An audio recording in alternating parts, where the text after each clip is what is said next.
Mentes Poderosas. Libro 1 de la saga, escrito por Alexandra Bracken. Les narra Concepción Rebozo. Capítulo 7. Llegamos a los alrededores de la ciudad de Marlington a las 7 de la mañana, justo cuando el sol decidía reaparecer por detrás de las gruesas capas de nubes.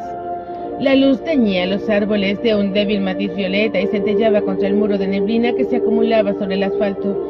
En la autopista habíamos pasado por varias salidas bloqueadas, con barricadas de trastos, guardarraíles y coches abandonados, construidos ya sea bien por la Guardia Nacional para controlar los pueblos y ciudades hostiles, o por los residentes de las poblaciones para mantener alejados a sus ya destrozados barrios de saqueadores y visitantes.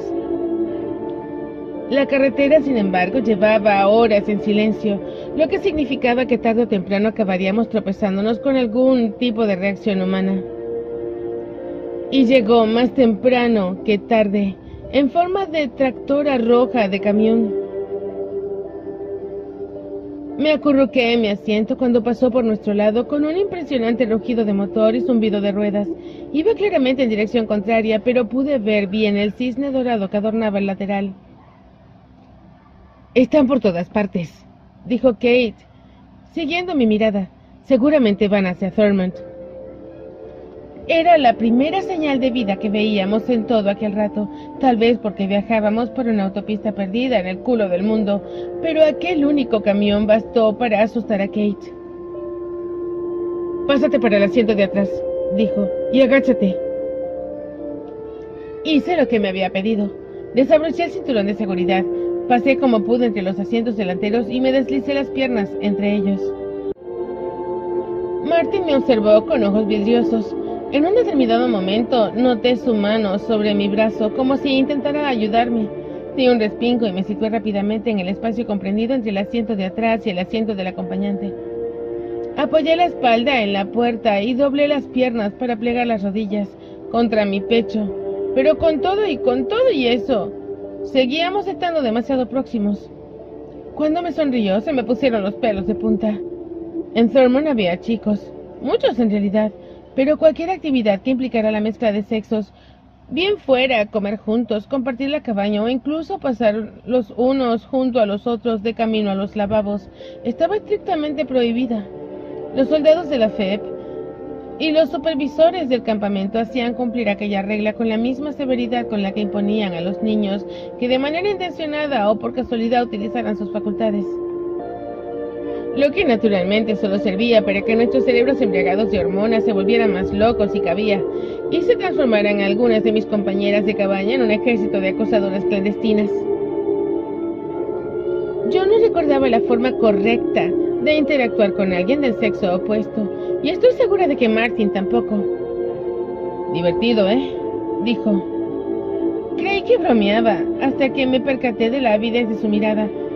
Experimenté una sensación de picazón, el hormigueo producido por un nuevo intento de fisgonear en mi cabeza, el miedo que me recorría en la espalda como la punta de un dedo helado.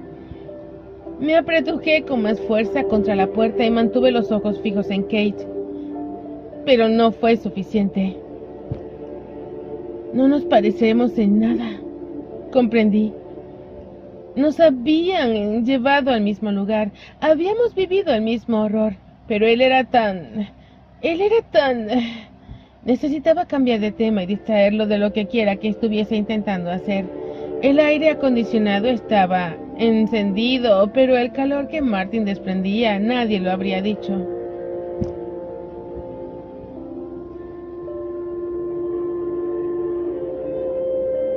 ¿Crees que en Thurmont se habrán percatado ya de nuestra ausencia?, pregunté, rompiendo el silencio.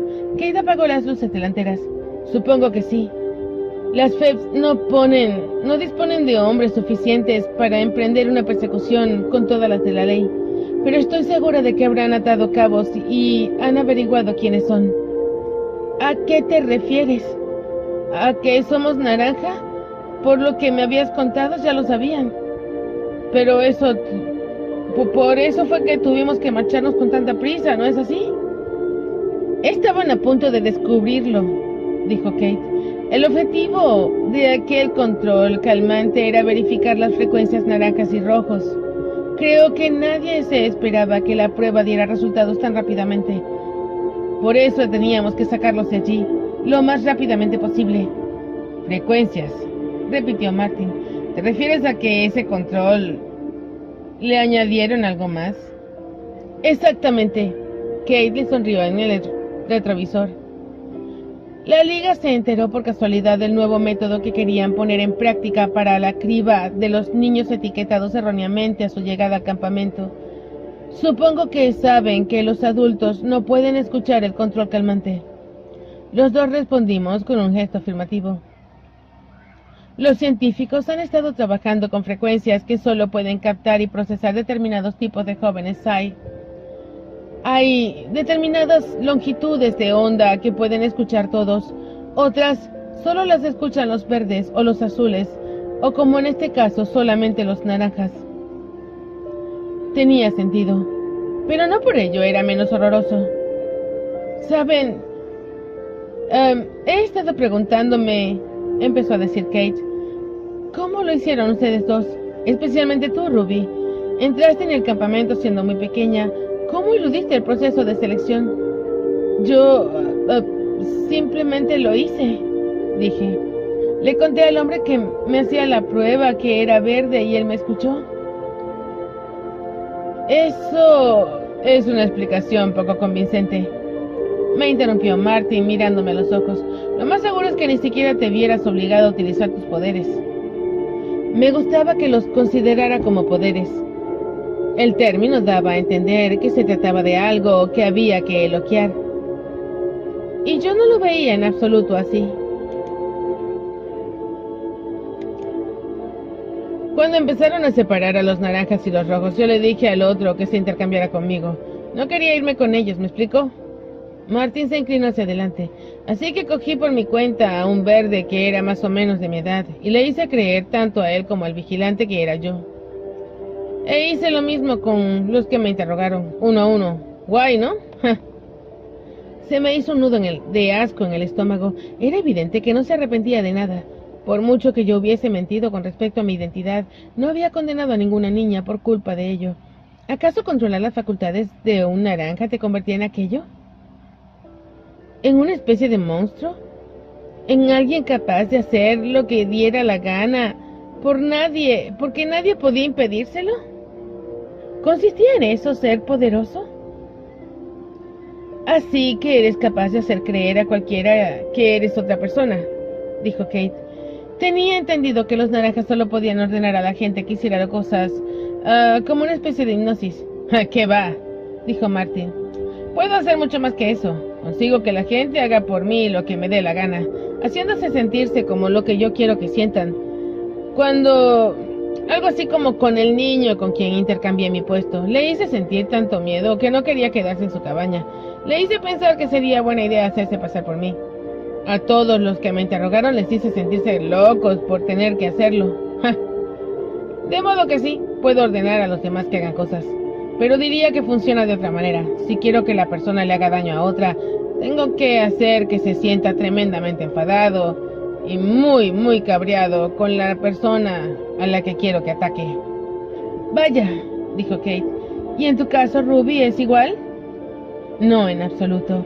Bajé la mirada a las manos, hacia el barro oscuro que seguía apelmazado bajo las uñas. La idea de revelarles lo que yo era capaz de hacer consiguió que las manos me temblaran de un modo inesperado. Yo no implanto pensamientos ni sentimientos en nadie, solo veo cosas. O que yo supiera, eso era lo que podía hacer. Caray, de verdad, caray. Sé que no paro de repetir lo mismo, pero son muy asombrosos. Pienso en todo lo que son capaces de hacer, en lo mucho que pueden ayudarnos. Es increíble, dijo Kate. Me giré y levanté la cabeza lo suficiente para echar un vistazo a la carretera. Detrás de mí noté que Martin me cogía un mechón de cabello y se lo enredaba en los dedos. Vi mi rostro redondo reflejado en su retrovisor. Unos ojos grandes y casi adormilados, unas cejas espesas y oscuras y unos labios carnosos, y mi cara de asco. No debería haberlo hecho, pero mordí el anzuelo. Martin apenas tuvo tiempo para prepararse antes de que yo me girara de repente, le cogiera la pegajosa mano y se la retirara con energía. Se me cortó casi la respiración. «¡No me toques!», me habría gustado decirle. «No te pienses que soy capaz de romperte uno de esos huesos de tu estúpida mano», pensé. Pero Martin me sonreía de oreja a oreja, mientras se pasaba la lengua por el herpes labial y movía los dedos en mi dirección provocándome. Me incliné hacia adelante, dispuesta a agarrarlo por la muñeca y a callar de una vez a aquel cerdo con frialdad y rapidez. Y eso era justo lo que quería. Me fui percatando de ello a medida que la sensación se deslizaba por mis entrañas. Quería que le demostrase lo que era capaz de hacer, que alimentara mis facultades con la misma malicia con la que lo impulsaba él. Volví a darle la espalda y cerré los puños para reprimir la rabia que me causaba su risilla triunfante. ¿Era mía aquella rabia o era él quien me la había infundido? ¿Va todo bien allá atrás?, dijo Kate por encima del hombro. «Esperen un poco más, ya casi llegamos». Fuera cual fuese el aspecto que tuviera normalmente Marlington, era mucho peor bajo aquellos nubarrones grises y aquella brumosa lluvia. Lo importante era que era bastante extraño y horrible como para incluso distraer a Martin de los juegos que estaba poniendo en práctica en mi cabeza.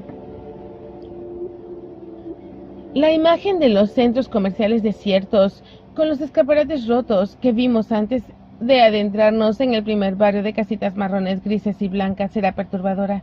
Había coches vacíos en las calles y caminos particulares, algunos con llamativos carteles de color naranja que anunciaba en venta, adherido todavía a la ventanilla trasera, aunque todos estaban cubiertos de una gruesa capa de hojas pardas y podridas.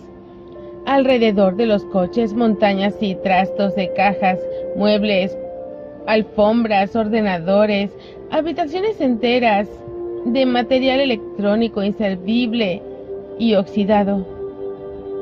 ¿Qué ha pasado aquí? Es un poco complicado de explicar. Pero ¿recuerda lo que te comenté sobre la economía? Después de los primeros ataques en Washington D.C., el gobierno empezó a ir de capa caída. Una cosa llevó a la otra. No podíamos pagar nuestra deuda nacional, no podíamos dar dinero a los estados, no podíamos ofrecer beneficios, no podíamos pagar a los funcionarios. No escaparon de la crisis ni siquiera las ciudades más pequeñas como esta. La gente perdió su puesto de trabajo cuando las empresas empezaron a cerrar y cedieron sus casas porque no podían pagarlas. La situación es terrible. ¿Y dónde está todo el mundo? En ciudades campamentos, en tiendas instaladas a los alrededores de las grandes ciudades como Richmond y CD, intentando encontrar trabajo. Sé de mucha gente que trata de viajar al oeste porque piensa que allí habrá más trabajo y comida, pero imagino que allí debe ser quizás más seguro. Por aquí hay muchos saqueos y grupos que se tornan justicieros por su propia mano. Casi me daba miedo preguntar. ¿Y la policía? ¿Por qué no hace nada para impedir eso? Kay se mordió el labio inferior. Acabo de decírtelo, ya los estados no pueden pagarles el sueldo y han prescindido del cuerpo policial. El trabajo de la policía está ahora en manos de grupos de voluntarios o de la Guardia Nacional. Por eso debe mantenerse cerca de mí, ¿entendido? Cuando pasamos por delante de la escuela primaria, la cosa fue peor.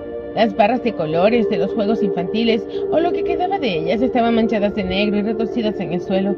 Los pájaros posados tranquilamente sobre los soportes principales contemplaron impertérritos cómo nos saltábamos una señal de stop y doblábamos la esquina. Pasamos por delante de lo que debió de ser un edificio de una cafetería cuyo lateral derecho estaba desmoronado por completo. El arco iris mural de caras y soles pintado en la otra pared apenas se veía entre la telaraña de cinta policial amarilla que impedía el paso hacia las ruinas. Pusieron una bomba en la cafetería y justo antes de la primera redada, dijo Kate. Explotó a la hora de la comida. ¿Y el gobierno?, quiso saber Martin, pero Kate no tenía la respuesta. Puso el intermitente para doblar a la derecha. A través de la ventanilla empañada con mi aliento, vi que dejábamos atrás aquel barrio para pasar por delante de otro centro comercial. Pasamos por delante de un Starbucks de un salón de manicura, de un McDonald's y de otro salón de manicura, y llegamos a la gasolinera donde Kate por fin se detuvo. Enseguida vi otro coche, uno todoterreno ligero de color marrón claro, un modelo que no había visto nunca. El hombre que había junto al vehículo no estaba enganchándole la gasolina.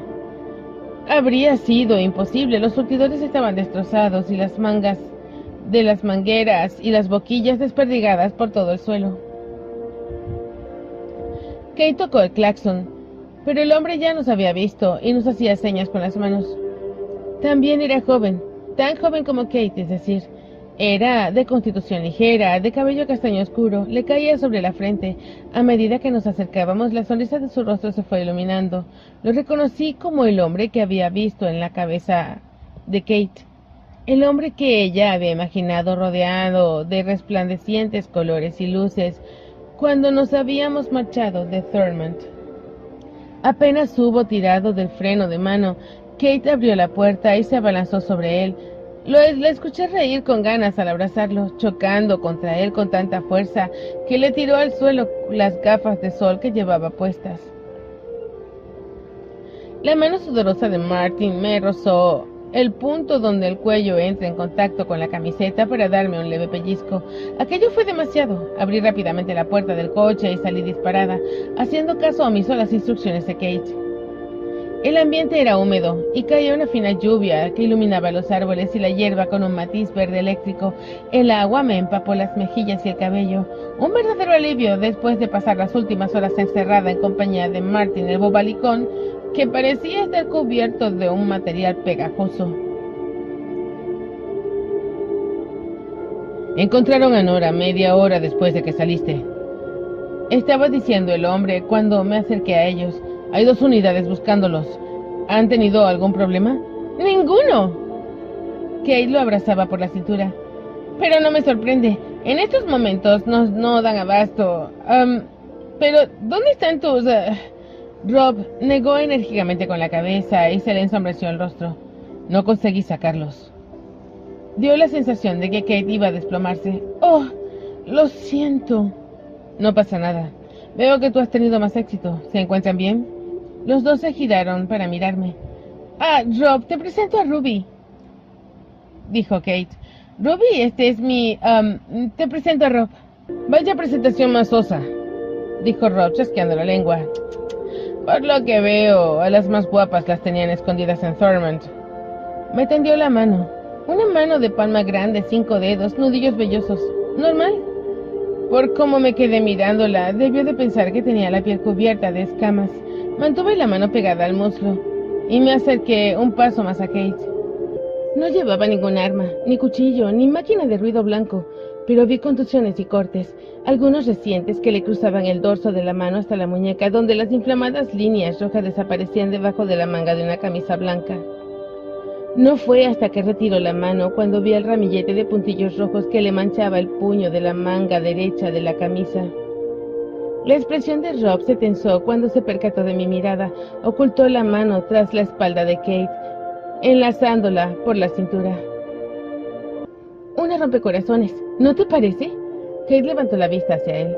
Será perfecta para las tareas de espionaje. ¿Quién podría negarle algo a una cara como esta?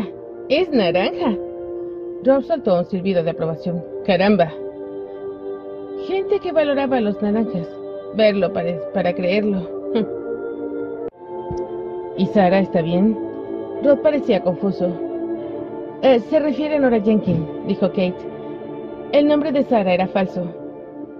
Está bien, dijo Rob, poniéndose la mano en el hombro. Por lo que sé, siguen interrogándola. Estoy seguro de que nuestros espías en Thurmond no tendrán ningún problema en mantenernos al corriente en caso de que se produzca algún cambio. De repente noté las manos entumecidas. ¿Y tú, de verdad te llamas Kate? Pregunté. Ella se echó a reír. Sí, pero mi apellido es Connor, no Begbie. Asentí simplemente porque no sabía más que decir. ¿No dijiste que eran 2? Rob miró por encima de mi hombro, y justo en aquel momento escuché que se abría la puerta y se cerraba con fuerza a mis espaldas. Ahí lo tienes, dijo Kate riendo como una orgullosa mamá gallina. Martin, ven acá. Quiero que conozcas a un nuevo camarada. Él nos llevará en coche a Georgia.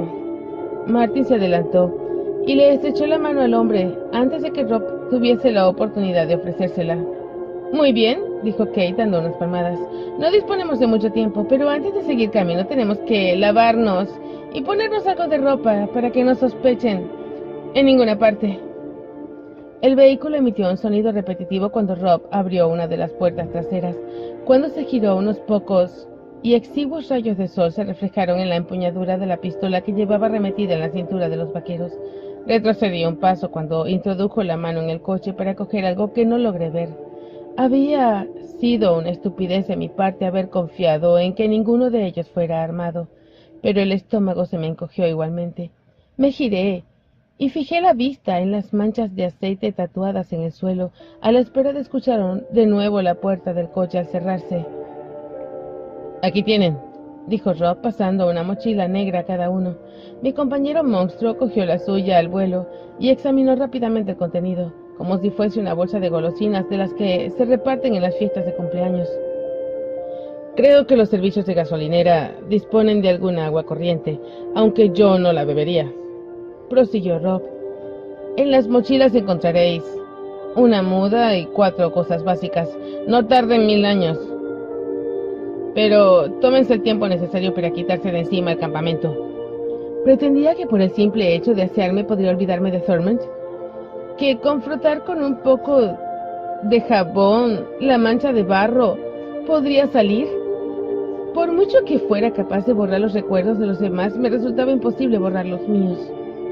Cogí la mochila sin decir palabra, mientras el inicio de una migraña se iba gestando en la base de mi cráneo y conocía perfectamente el significado de aquel dolor, lo bastante como para retroceder un paso, pero me enganché el talón en el desigual suelo de cemento y tropecé.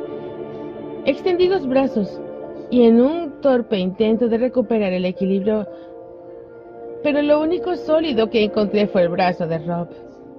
Supongo que lo consideró como un acto de caballero, pero tendría que haberme dejado caer. Mi cerebro emitió un suspiro de dicha al infiltrarse en los pensamientos de Rob. La presión que se me había ido acumulando en la cabeza se liberó en un instante y un hormigueo recorrió mi espalda de arriba a abajo. Apreté los dientes para superar aquella sensación de desasosiego y cuando intenté separarme de él, la rabia se apoderó de mi organismo.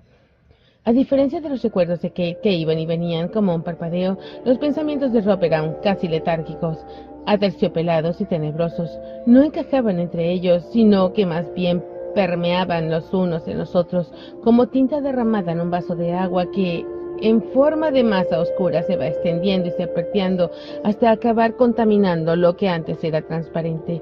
Yo era Rob, y Rob miraba 2 formas oscuras que había en el suelo. Tenían la cabeza cubierta de sendos zancos oscuros, pero era evidente que se trataba de un hombre y una mujer.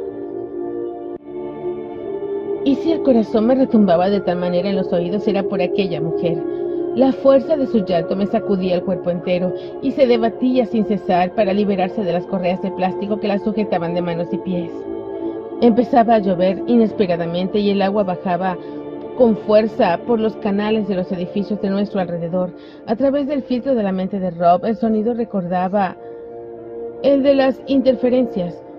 Por el rabillo del ojo veía aparecer 2 camiones de basura gigantescos y fue entonces cuando me percataba de que estábamos en un callejón y de que estábamos solos. La mano de Rob, mi mano, tiraba del saco que tapaba la cabeza de la mujer y apareció una mata de pelo oscuro que le cubría la cara. Pero no era una mujer, era una chica joven de mi edad, vestida de verde oscuro, un uniforme del campamento. Las lágrimas se confundían con la lluvia, resbalaban por sus mejillas hasta llegarle a la boca. En sus labios lívidos se formaba la palabra por favor, y sus ojos gritaban no. Pero yo no tenía control. Yo tenía una pistola en la mano, plateada y reluciente, a pesar de la escasa luz.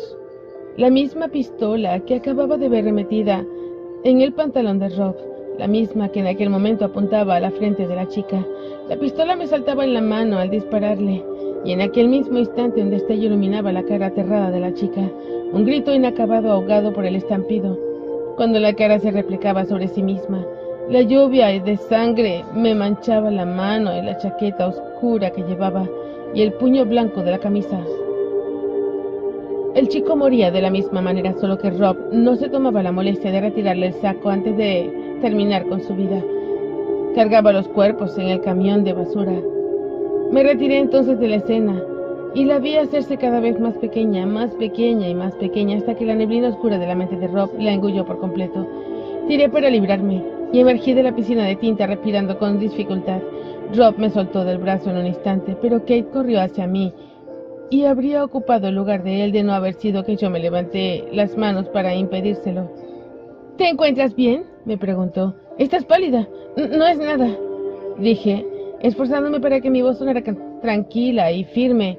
«Supongo que todavía estoy mareada por la medicación». Martin, detrás de mí, exhaló un suspiro de fastidio. Daba saltitos y gruñía de impaciencia. Me miró con recelo y por un momento temí que supiera lo que había pasado. Pero no. Aquel tipo de conexiones era rápida y duraban escasos segundos, por larguísimas que a mí me parecieran. Mantuve la cabeza gacha y evité mirar a los adultos a la cara. No tenía el valor para mirar a Rob después de lo que había hecho. Y sabía que si miraba a Kate, me delataría en un instante. Me preguntaría qué pasaba, y no podría mentirle, ni resultar convincente en mis explicaciones. Tendría que contarle que su novio, pareja o lo que quiera que fuera, había volado los sesos a dos chicos en un callejón. Rob me ofreció una botella de plástico que tenía en el asiento delantero. Tenía los labios apretados, formando una línea. Volví a clavar la vista en las minúsculas motas rojas que salpicaban el puño de su camisa.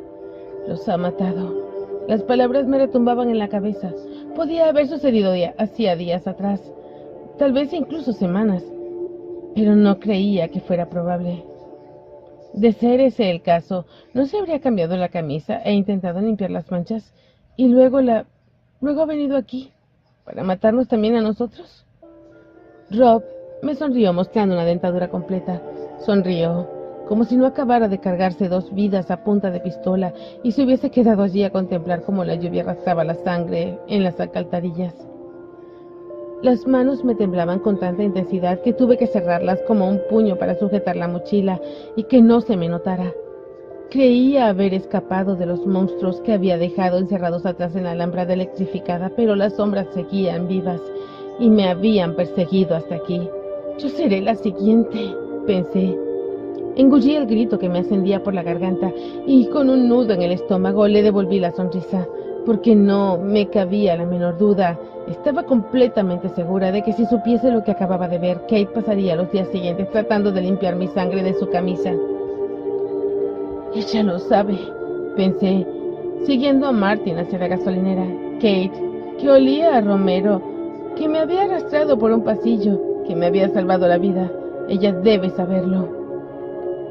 Y con todo eso, Kate besó a Rob.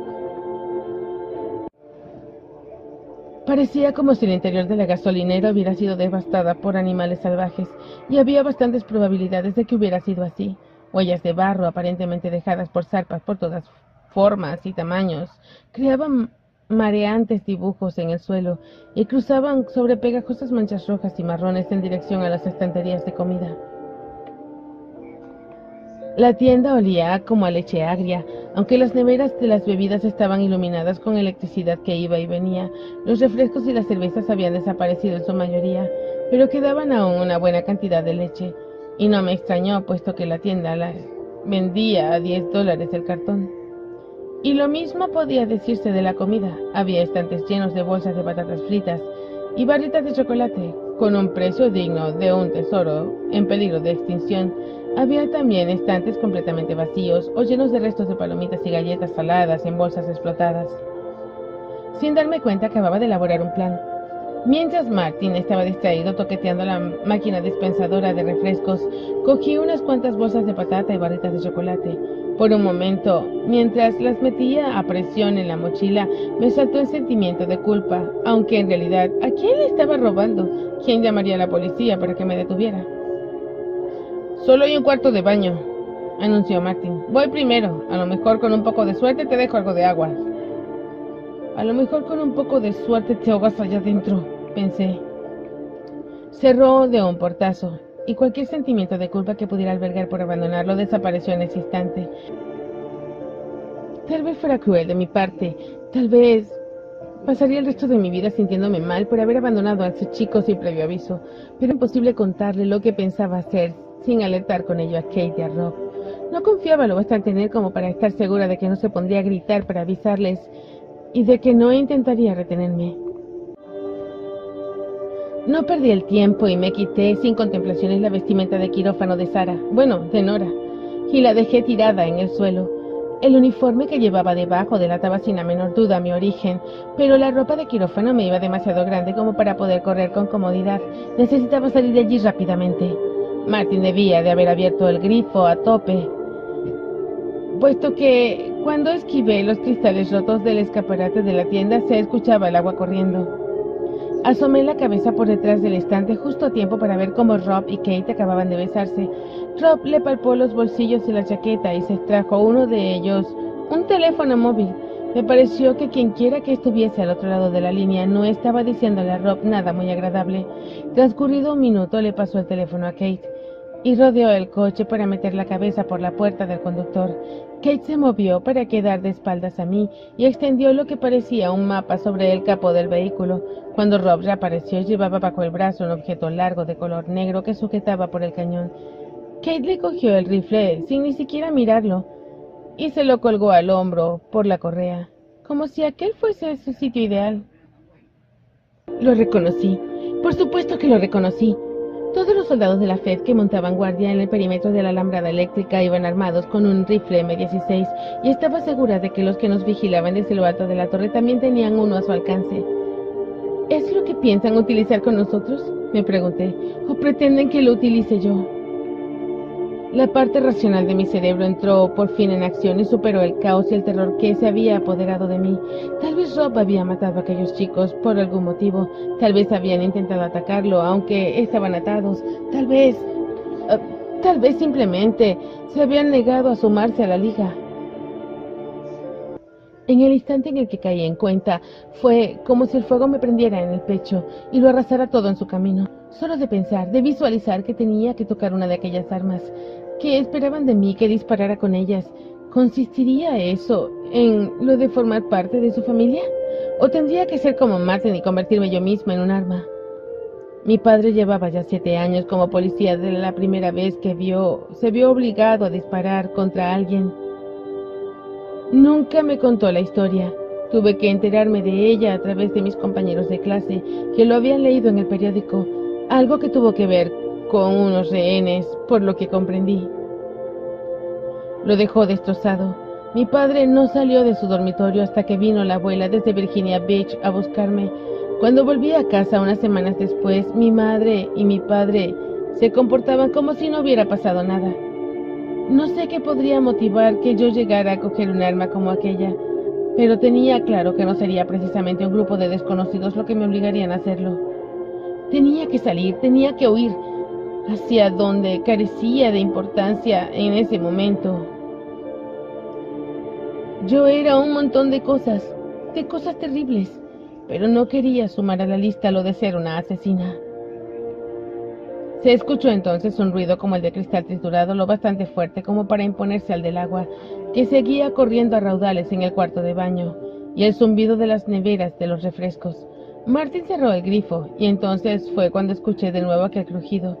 Me giré en redondo justo a tiempo para ver detrás de los estantes de la comida cómo se abría y cerraba la puerta de un rótulo solo para empleados. Una salida. Miré por el cristal del escaparate a la última vez para asegurarme de que Kate y Rob seguían de espaldas a mí, y eché a correr, pasando por delante del expositor de cecina de vacuno, en dirección a esa puerta. No es más que un mapache, me dije, o alguna rata. No era la primera vez que en mi corta vida que las ratas me parecían preferibles a los humanos. Pero volvió a escucharse aquel crujido, más fuerte esta vez, y cuando empujé la puerta para abrirla, no me encontré precisamente con un montón de ratas deleitándose con una bolsa de cualquier refrigerio. Me encontré con otro chico. Fin del capítulo 7. Hasta la próxima, y que tengan el mejor de sus días. Aquellos que quieran colaborar conmigo, muchos se los voy a agradecer enormemente, pues realmente me hace mucha falta su ayuda y colaboración para continuar con esta humilde labor. Recuerden que el internet no es gratis y en vista de que no estoy trabajando en vivo de la caridad pública, pues a veces me resulta imposible pues pagar el internet, entre otras privaciones, obviamente. Aquellos que puedan y quieran hacerlo, pueden hacerlo a través del portal de PayPal, utilizando, si tienes PayPal, la opción de envío de amigos y familiares. De esa manera PayPal no se queda con ninguna comisión. Y aquellos que no tienen PayPal pueden hacerlo cliqueando aquí abajo en el nombre de mi canal. Irán a una pestaña, a una portada de mi canal, en donde está una portada marrón con una flecha blanca dirigida a la palabra donaciones. Allí podrán darle clic a la palabra donaciones y seguir de forma sencilla las instrucciones que les da PayPal con su tarjeta de crédito o débito, y pueden hacerlo por la suma que ustedes deseen y por el monto que ustedes deseen de su moneda local, pues PayPal hará el cambio a la moneda oficial de aquí de Europa. 1.000.000 de gracias a aquellos que se han mantenido suscritos conmigo. 1.000.000 de gracias a aquellos que se han suscrito recientemente. Y tú que no te has suscrito y que me escuchas todo el tiempo, pues suscríbete si te gusta, suscríbete. Dale like si te gusta. Suscríbete si te gusta. Comparte los videos con todos tus amigos si te gusta. Y 1.000.000 y un montón de gracias para todos aquellos que conmigo están desde el inicio. Y bueno, nos vemos en el próximo capítulo. Hasta la próxima. Y que Dios me les conceda lo que su corazón anhela. Y a mí también.